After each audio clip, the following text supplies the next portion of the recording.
নমস্কার বন্ধুরা, আশা করি আপনারা সবাই সুস্থ আছেন, ভালো আছেন। আমাদের চ্যানেলে আপনাকে স্বাগতম। আপনি যদি আমাদের চ্যানেলে নতুন হয়ে থাকেন, অবশ্যই চ্যানেলটি সাবস্ক্রাইব করে রাখবেন পরবর্তী আপডেট পাওয়ার জন্য। লোক দেখানো আবেগ অনুভূতি দেখে প্রভাবিত হয়ে যেও না। একদিন স্বামী আর স্ত্রী বেড়াতে গেল চিড়িয়াখানায়। তারা দেখল একটি বানর তার সঙ্গিনীর সাথে খেলছে, খুনসুটি করছে।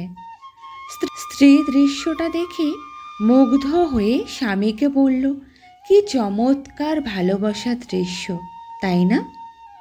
এরপর তারা গেল সিংহের খাঁচার কাছে। দেখল সিংহ খাঁচার একপাশে চুপচাপ বসে আছে। সিংহীটাও অদূরে অন্যদিকে ফিরে বসে আছে। স্ত্রী দেখে বলল, আহারে, ভালোবাসার কি নির্মম পরিণতি। স্বামী এতক্ষণ চুপচাপ স্ত্রীর পাশে হাঁটছিল। এবার নীরবতা ভঙ্গ করে বললেন, এই ধরো, এই ছোট পাথরটি সিংহের দিকে ছুঁড়ে মারো, আর দেখো কি ঘটে। মহিলাটি যখন ছোট পাথরটি সিংহের দিকে ছুঁড়ে মারল, সিংহটি তখন ক্ষিপ্ত হয়ে গেল। সঙ্গিনীটিকে বাঁচানোর জন্য গর্জে উঠল। এবার স্বামী স্ত্রীকে বলল, মেয়ে বানরটার দিকে ছুঁড়ে মারো, দেখো কি ঘটে। পুরুষ বানরটার আচরণ লক্ষ্য করো। স্ত্রী ছোট পাথরটি বানরের দিকে ছুঁড়ে মারল। দেখা গেল ছুঁড়ে মারার আগেই স্ত্রী বানরটা নিজের আত্মরক্ষার্থে ছুটে পালিয়ে গেল।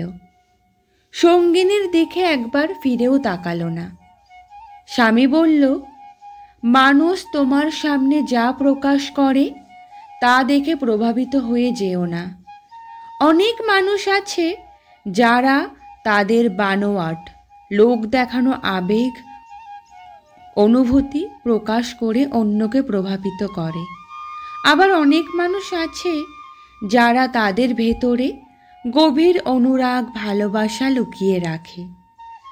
আর বর্তমানে এই সিংহদের চেয়ে বানরদের সংখ্যাই বেশি, আর মানুষ এই বানরদেরকেই পছন্দ করে।